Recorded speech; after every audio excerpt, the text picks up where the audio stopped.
হুম, হুম, হুম। আজকে যে টপিকটা নিয়ে আলোচনা করব সেটা হলো ভূ-আকৃতিবিদ্যা বা যেটাকে বলি আমরা জিওমরফোলজি। তো এই জিওমরফোলজি শব্দটার মানে কি? সেটা আগে জানতে হবে। জিও মানে ভূ বা ভূগোলের কথা বলা হচ্ছে। মানে আকৃতি আর লজি মানে হচ্ছে জ্ঞান বা সেটা বিজ্ঞানের সম্বন্ধে আলোচনা করব। ঠিক আছে? তো এখানে কথা হচ্ছে যেটা আমরা ১ম এ আলোচনা জিওমরফিক প্রসেস। জিওমরফিক প্রসেস বলতে কি? এই যে ভূপৃষ্ঠটা আছে সেটার গঠন। সেই গঠনটা কিরকম? আ আগে ছিল পাহাড়, তারপর ওটা ক্ষয়ে আবার সমতল হয়ে যাচ্ছে। আবার এখান থেকে ম্যাগমা বার হচ্ছে, আবার পাহাড় তৈরি হচ্ছে। আবার এটা ভিতরে চলে যাচ্ছে অ্যাটমসফিয়ার এ যেটা আবার ম্যাগমার মধ্যে পরিণত হচ্ছে।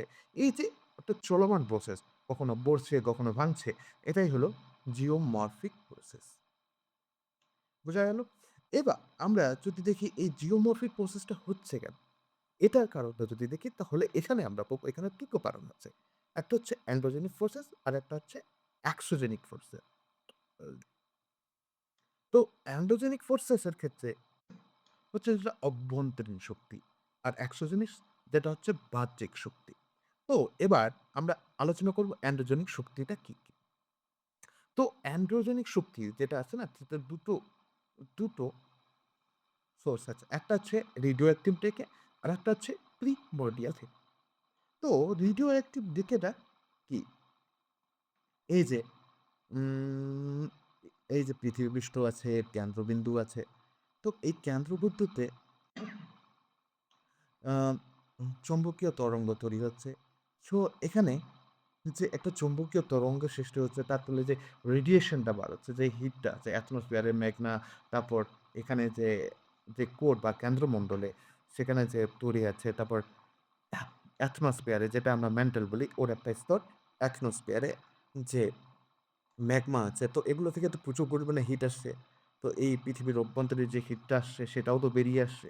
তো এর ফলে কি যে প্লেট টেকটনিক আছে প্লেটগুলো আছে, এই যে ভূপৃষ্ঠের প্লেটগুলো এগুলো সরতে, এগুলো উঠতে, আপ ডাউন এসব করে। ঠিক আছে? এটাই হচ্ছে অভ্যন্তরীণ শক্তি। এবার এর ফলে কি হয়? ডেস্ট্রোড ডেস্ট্রোপিজম, ঠিক আছে? ডেস্ট্রোফ্রোজেন উচ্চারণে ভুল গেলে সরি।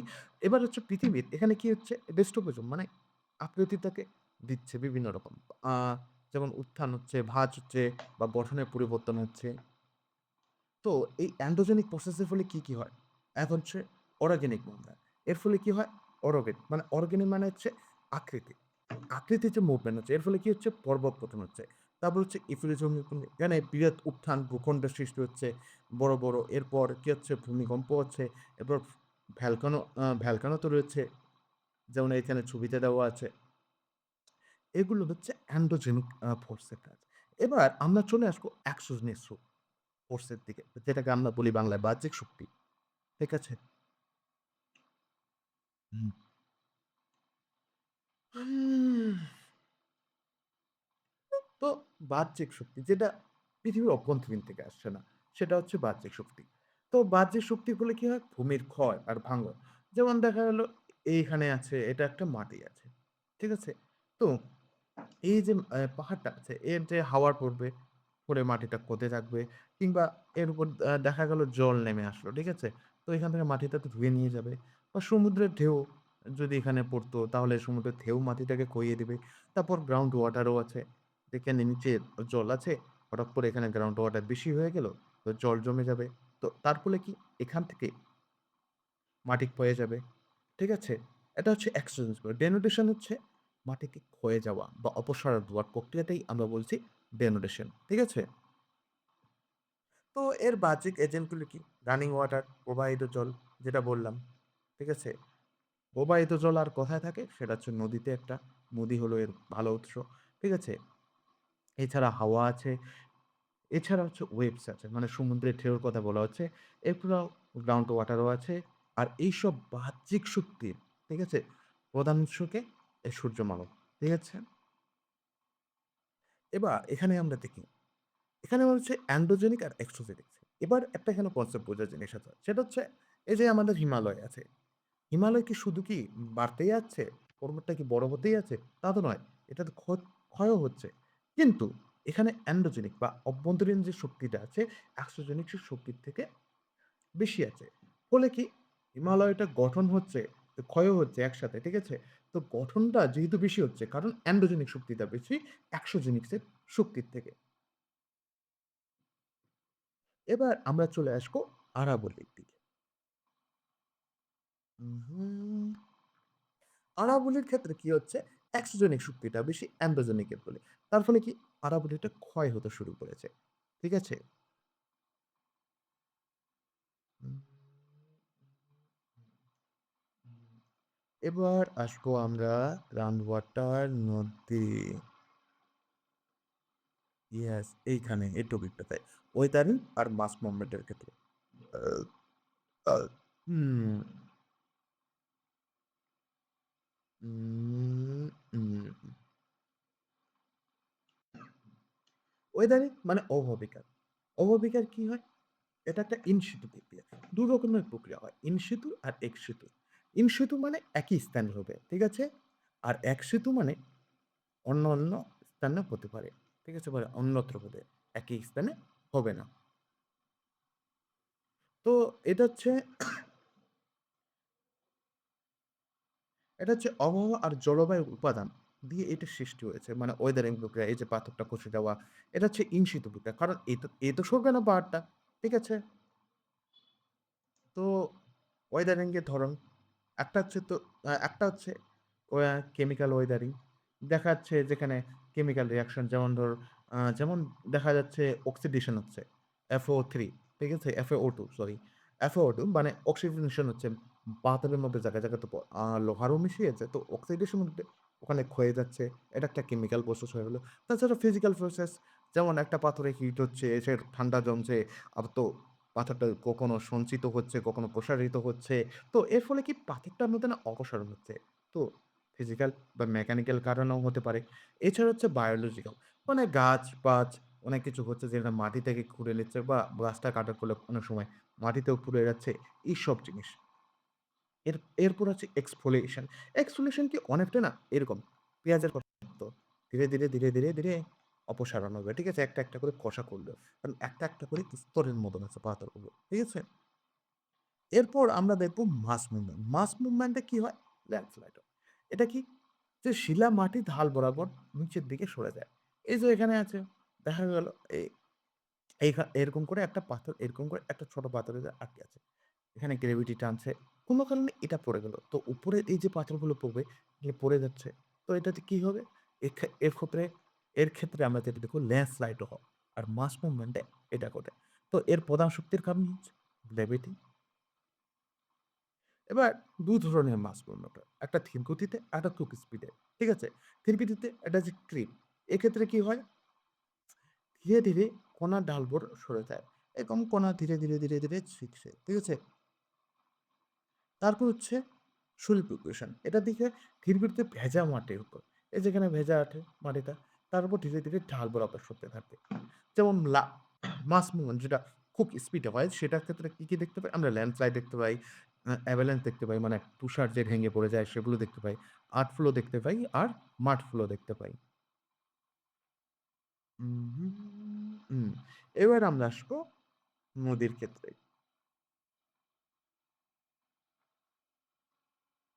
এখন দেখবো আমরা নদী বা হিমবাহ দ্বারা সৃষ্ট ভূমিরূপ। ঠিক আছে? এক্ষেত্রে কি আমরা দেখতে পাবো? হুম, হুম। তো নদীর কাজ বা ডিমার্কেশন। নদীর না ৩ টা ধাপ থাকে। একটা হচ্ছে ইয়ং স্টেজ, তারপর আসবে ম্যাচিউর স্টেজ বা পরিপক্ক যেটা বা মধ্যম গতিও বলি আমরা বাংলাতে। ওল্ড স্টেজ বা বার্ধক্য গতি। ঠিক আছে? তো যৌবন গতি বা যদি যৌবন পর্যায়ের ক্ষেত্রে দেখি, এক্ষেত্রে নদীটা খুব স্পিডে আসে। তো এই স্পিডে আসার ফলে কি তৈরি হয়? ভি শেপ আ ভেদি তৈরি হয়। তারপর জর্জ এই ভেলিটাও তৈরি হয়। তারপর হয় এই ক্যানিয়ন এবং পরে এইরকম দেখতে ক্যানিয়ন গুলো তৈরি হয়। এরপর ওয়াটারফল বা ঝরনাগুলো তৈরি হয়। এরপর ওরথল শো তৈরি হয় বা প্লাঞ্চ ওয়াটার তারপর রিভার ট্রেস হয়ে এরকম করে ধাপ করে জলটা যে পড়ে এটাও তৈরি হয় এই স্তরের ক্ষেত্রে। ঠিক আছে? এটা হচ্ছে ক্ষয়দানা বা erosional pressure। এছাড়াও সঞ্চয়জাত ফিচারও আছে। সঞ্চয় যখন হবে তখন কোথায় হবে? সে স্টেজটা হবে ওল্ড স্টেজে। কারণ এই সময় কি হয়? তো নদীটা আসছে। এটা তো ১ম স্টেজ, 1st স্টেজ আসছে এখান থেকে। আর 2nd স্টেপ মেন্টার। এইখানে এই যে এরকম করে প্রতিপদগুলো তৈরি হচ্ছে, এটা হচ্ছে মেন্টার। এটা হচ্ছে ম্যাচিউর স্টেজ এক্ষেত্রে। ঠিক আছে? এবং লাস্ট স্টেজে বা মোহনার কাছাকাছি আস্তে কি নদীর যে স্রোতটা এত জোরে আসছিল ১ম এর দিকে, সেটা ধীরে স্পিডটা যাবে কমে। স্পিডটা কমে যাওয়ার ফলে কি? এতক্ষণ যদি পাহাড় থেকে ধুলো, বালি যা ভাঙতে শুরু করবে, সেগুলো এবার সঞ্চয় হতে শুরু করবে। তো সঞ্চয়ের ফলে কি হবে? ফ্লাড ফ্লেমস তৈরি হবে। তারপর ডেল্টা বা বদ্বীপ তৈরি হবে। এরপর আছে অক্সবোর লেক। অক্সবোর লেক তৈরি হবে। ঠিক আছে? এই যে এটা হচ্ছে অক্সবোর লেক। এখান থেকে নদীতে কেটে যায়। এটা কি করে কেটে যায়? আর এটা হলো ম্যানটা। তো যখন উপর থেকে নামছে, ঠিক আছে? ধরা গেল এটা নদী। এখান থেকে উপর থেকে নামছে, পাহাড় থেকে নামতে শেষের দিকে এরকম করে স্পিডটা যাচ্ছে কমে। তো জলটা তো এরকম করে আসে সেরকম বাঁকতে শুরু করে। তো বাঁকতে শুরু করতে এইভাবে গেল কেটে। তো কেটে গিয়ে এটা হয়ে যাবে অক্সপ্লো লেক। আর এরকম করে যদি কানেকশনটাই থাকে তখন হয়ে যাবে ওটা ম্যান্ডাস। ঠিক আছে? MEANDAS। আর এই ম্যান্ডাসটাই যদি ম্যান নদীর সাথে কানেকশন কেটে যায়, তখন সেটা হবে অক্সপ্লো লেক বা যেটাকে আমরা বাংলায় বলি অশ্বপ্রতি হ্রদ। হুম। তারপর এলিভিয়াল ফ্যানস যেগুলো তো পুলি জমে। এবার আমরা যেটা দেখব সেটা হচ্ছে গ্লেসিয়ার। গ্লেসিয়ার বা হিমবাহের ফলে কি হয়? কি ভূমিরূপ সৃষ্টি হয়? তো গ্লেসিয়ার, এই যে গ্লেসিয়ার আছে, হঠাৎ করে যদি পড়ে যায় তো এর ফলে ক্ষয়ের ফলে কি করতে পারে? এরকম পিক বা রিজ তৈরি করতে পারে। তারপর হর্ন পিক, এই যে হর্ন পিক এরকম হর্ন পিক তৈরি করতে পারে। কারণ মা একসাথে হিমবাহ যতটা বরফ জমে থাকে সেটা চারিদিকে ধস করে নেমে যায়। তো এটা তো আইসক্রিমের মতো যদি কণার মতো থাকতো তারপর সেটা তো হর্ন পিকের মতো একটা আকৃতি সৃষ্টি করে। এরপর হ্যাঙ্গিং ভ্যালি আর ইউ-শেপড ভ্যালি তৈরি করে। ঠিক আছে? এখানে যদি এরকম বলতে পারে যে হিমবাহের ফলে তৈরি ভ্যালি কিরকম হয়? ভি না ইউ? এটা হবে ইউ-শেপড। আর ভি-শেপটা কিসের ফলে হয়? সেটা হচ্ছে নৃবিঘাতের ফলে। হুম। এরপর এরও ডিপোজিশনাল প্রসেস আছে বা যেগুলি আমরা সঞ্চয়জাত। যেমন হচ্ছে যদি সঞ্চয় করে সেটা কি হয়ে কি টাইপের মোরাইন হবে। তারপর এখানে কি হবে? এস্কার হবে। তারপর এখানে কি হবে? ড্রমলিন হবে। এছাড়াও কি হবে? আউটওয়াশ গুলা তৈরি হবে। উম হুম।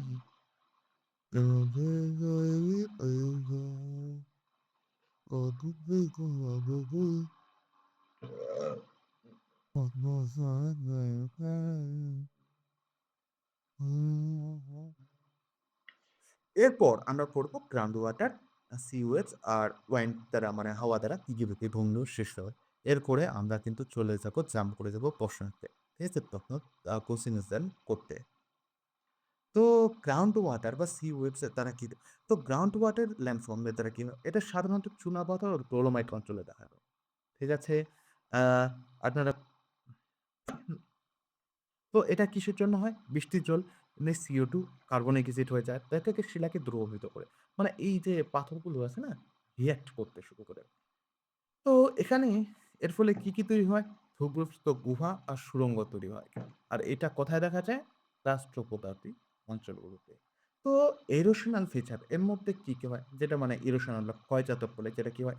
সিঙ্কহোল তৈরি হতে পারে, তারপর টোলাইনস, ইউভেললেটিস, তারপর লাইমস্টোন কেভস এই যে এখানে যে কেভস গুলো আছে এই টাইপের কেভস তৈরি হতে পারে। এছাড়াও কি হতে পারে? আন্ডারগ্রাউন্ড পুলস এই যে এখানে পুলস গুলো যে তৈরি হয় এই যে পুল আর ডিপোজিশন করেছে বা সঞ্চয় জাতের ফলে কি হতে পারে? স্টেলাকাইট। স্টেলাকাইট হচ্ছে এই যে এইটা হচ্ছে এটা হচ্ছে স্টেলাকাইট। কালারটা চেঞ্জ করলে ভালো করে বোঝা যাবে। এটা নিয়ে নিচ্ছি।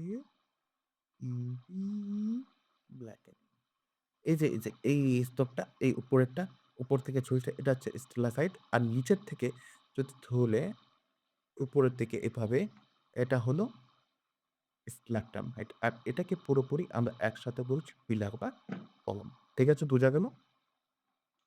এখান থেকে কিন্তু প্রশ্ন দিতে পারে। ঠিক আছে? এরপর আমরা যেটা আসবো সি ওয়েভস বা ল্যান্ডফর্ম। সি ওয়েভস এ ২ ধরনের ল্যান্ডফর্ম তৈরি হতে পারে। একটা হচ্ছে ইরোশনাল এর ফলে। এটা তরঙ্গের আঘাত। মানে এই যে সি ওয়েভস আছে এগুলো যে এরকম করে বারবার ধাক্কা খাচ্ছে। তো এর ক্ষেত্রে কিন্তু ২ টা প্রসেস হবে। একটা ডিপোজিশনাল বা ইরোশনাল।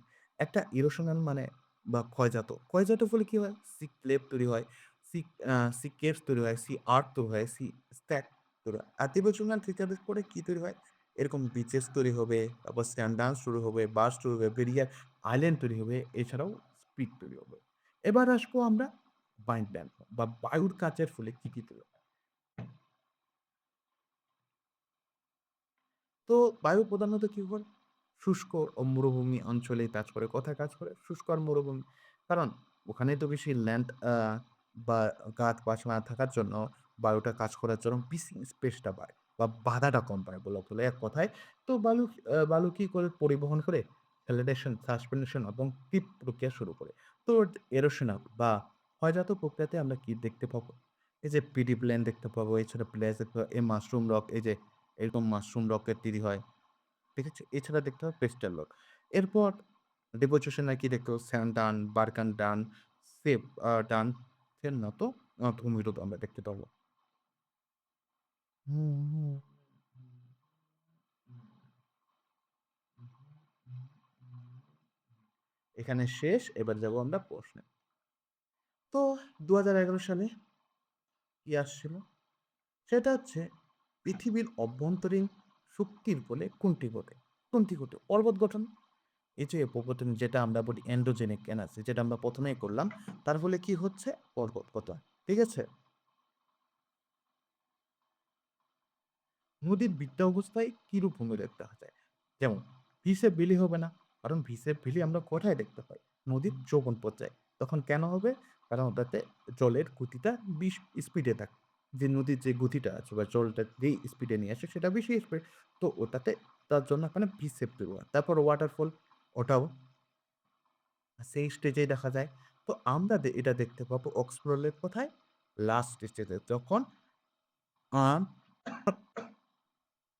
যখন নদীর গতিবেগটা কমে যাবে। এটা কোথায় হবে? মোহনার কাছাকাছি। কারণ স্পিড কমে গেছে। তো স্পিডে যখন আসবে না তখন তো গতিবেগটা কমে যাচ্ছে অলরেডি। এই গতিবেগ কমার জন্য তখন সঞ্চয় হতে পারবে। এটা কিভাবে হবে? নদী থেকে এরকম অসরাকুরিত হতে কানেকশন কেটে যাবে। আর যদি কানেকশন না কাটে তাহলে সেটাকে বলব আমরা মেন্ডার। এবার বলব ২০১৪ তে আসছে অববাহিকা বা ওয়েদারিং বলতে কি বোঝায়? তো ওয়েদারিং বলতে কি বোঝায়? শিলার ভাঙ্গন একই স্থানে। আর এটা হচ্ছে ওয়েদারিংটা আমরা কি জানি? এটা ইন সিতু প্রসেস। ঠিক আছে? ইন সিতু প্রসেস মানে একই স্থানে হতো। আর এক্স সিতু প্রসেস মানে অনরপ্ত অদর। ঠিক আছে? এবার ২০১৫ র একটা প্রশ্ন দেখব সেটা হচ্ছে নিম্নের কোনটি হিমবাহ দ্বারা সৃষ্ট ভূমিরূপ? এটা কি? ডেল্টা? ডেল্টা না। কি ডেল্টা হচ্ছে বদ্বীপ। এটা হচ্ছে নদীর ভূমিরূপ। ফ্লাড প্ল্যান এটাও হচ্ছে নদীর ভূমিরূপ। লিফ এটা হচ্ছে লিফটটা আমি কেন ভুলে যাচ্ছি? হুম, এটা মেবি আ উম উম সমুদ্রে সমুদ্রে হবে সমুদ্রে না। হুম, বা দেখা যাক এটা হবে মোরাইন। ঠিক আছে? এই যে মোরাইনটা দেখাতে চাইলাম আমি। উম কোথায় গেল কোথায়? নদী। এই যে এই টাইপের ভূমিকা। এটা হচ্ছে নড়াইল। ওকে?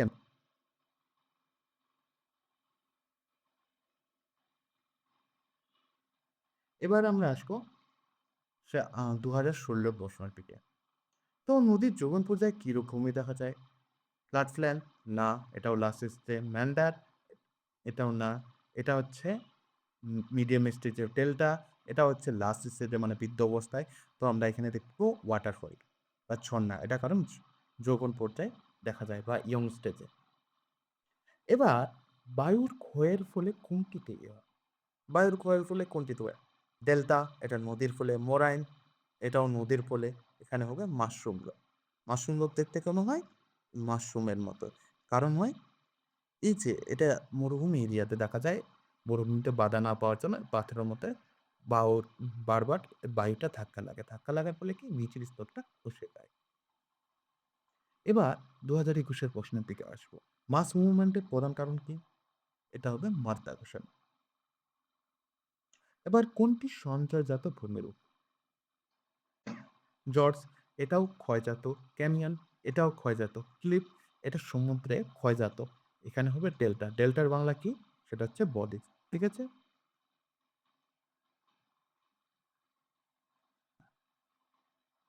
এবার আমরা যেটা আলোচনা করব, পৃথিবীর বাহ্যিক শক্তি, পদামিক শক্তি। এখানে আমরা ২ ধরনের শক্তির সম্বন্ধে পড়ব। একটা হচ্ছে এন্ডোজেনিক, এক্সোজেনিক।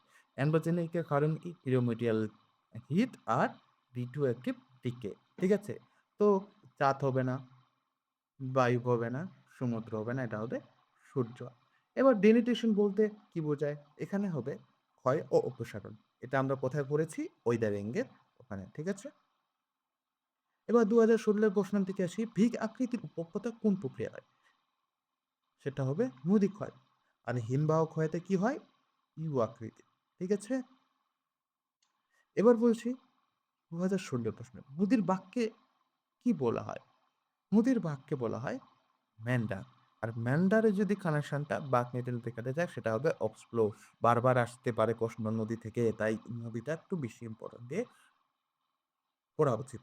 তো এবার কথা হচ্ছে সমুদ্রের ঢেউয়ের ক্ষয়ে কোন রূপ ভূমিরূপ দেখা যায়? লিফ হবে না, ফ্লাড প্ল্যান হবে না, এখানে হবে ডেল্টা।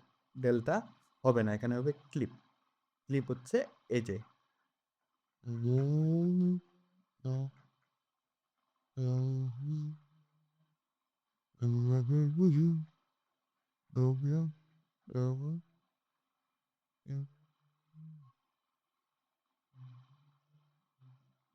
এখানে লেখা আছে, ছবিটা গেলে কোথায়? ক্লিফের এই যে, এই যে, এটা এই টাইপের।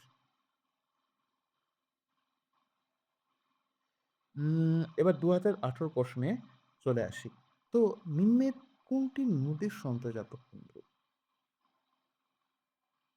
জজ হবে না, ওয়াটার ফ্লো হবে না, ক্যানিয়ন হবে না, এখানে হবে ফ্লাড ফ্লেন। ওকে? এটা হবে সঞ্চয়জাত বা ডিপোজিশনাল। এবার চুনাপাথর অঞ্চলে তৈরি ভূমিরূপকে কি বলা হয়? এটা হবে কাস্ট প্রকৃতি। এবার ২০০০ প্রশ্নে চলে আসি। স্টেলাকাইট কোথায় দেখা যায়? নদীতে না, মরুভূমিতে না, পাহাড়ে না, এটা হচ্ছে গুহায়। স্টেলাকাইট কি টাইপের হবে? এটা উপর থেকে আসবে না নিচ থেকে যাবে? এটা স্টেলাকাইট আগে দেখিয়ে দেওয়া উচিত। এই হচ্ছে স্টেলাকাইট, যেটা হচ্ছে ছাদের উপর থেকে নামবে। আর নিচ থেকে গেলে এটা হবে স্ট্যালাগমাইট। মানে নিচ থেকে উপরের দিকে। আর ছাদের উপর থেকে নিচে আসতে এটা হবে স্টেলাকাইট। এখান থেকে প্রশ্ন আসতে পারে। এবার আমরা আসি গ্লেশিয়াল উপত্যকার আকৃতি কেমন হয়?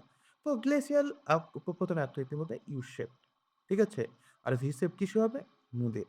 বললাম বারবার এখান থেকে প্রশ্ন আসছে। এখান থেকে আসলেও আসতে পারে। ২০২১ এর প্রশ্নে আসবো।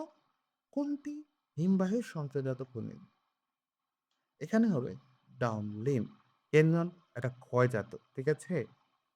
জজ এটাও ক্ষয়জাত। ওয়াটারফল এটাও ক্ষয়জাত। এখানে হবে ডাম্বেল। মাঝে, মাঝে অপশনকে যদি আমরা বাদ দিয়ে দিই তাহলেও রাইট অ্যান্সার এর কাছে পৌঁছে যাবে। এবার জুলাই ২০২২ এর প্রশ্নের দিকে আসি। কোনটি বায়ু দ্বারা সৃষ্ট সঞ্চয়জাত কুমির? এখানে হবে সেটা হবে পাঞ্চ অ্যান্ড ডান। এবার প্লেট টেকটনিক্স বলতে কি বোঝায়? এটা হবে ভূত্বকের প্লেট এর গতি। এবার কোনটি রাসায়নিক অববাহিকার বা কেমিক্যাল ওয়েদারিং? ঠিক আছে? এটা হবে অক্সিডেশন। অক্সিডেশন কি? Astro auto. এটা হচ্ছে মরচে ধরার প্রক্রিয়া। আবার আসবো সিটুয়েটো। জর্জ সাধারণত কোথায় তৈরি হয়? সেটা হবে নদীর উপরে প্রবাহ। এবার আসবো ২০২৪ এর প্রশ্নতে। কোনটি সমুদ্রের সঞ্চয়জাত কুমির? এটা হবে স্পিড। কোন প্রক্রিয়ায় শিলা একই স্থানে ভেঙে যায়? ওয়েদারিং, কারণ ওয়েদারিং এটা হচ্ছে ইন সিতু প্রসেস। ঠিক আছে?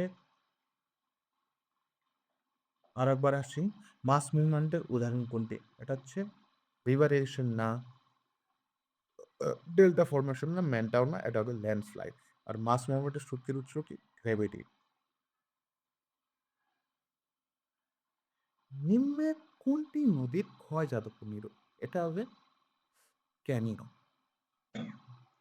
এক্সপো লেক এটা হচ্ছে সঞ্চয়জাত। অ্যালুভিয়াল প্ল্যান এটা হচ্ছে সঞ্চয়জাত। ডেল্টা এটা হচ্ছে সঞ্চয়জাত। মরুভূমিতে বায়ুর ক্ষয়ে কমতি তৈরি হয়, সেটা হবে পেডেস্ট্রিয়াল লোড। লিভ, ডেল্টা, মরেন এটা ৩ টাই বায়ুর সাথে কোনো লিঙ্ক নেই। ঠিক আছে? এটা হবে পেডেস্ট্রিয়াল লেক। এছাড়া কি হয়? মাশরুম লেক, ঠিক আছে? ডেল্টা সাধারণত কোথায় তৈরি হয়? সেটা হবে নদীর মোহনায়। কারণ সে সময় নদীর স্পিডটা কম থাকে।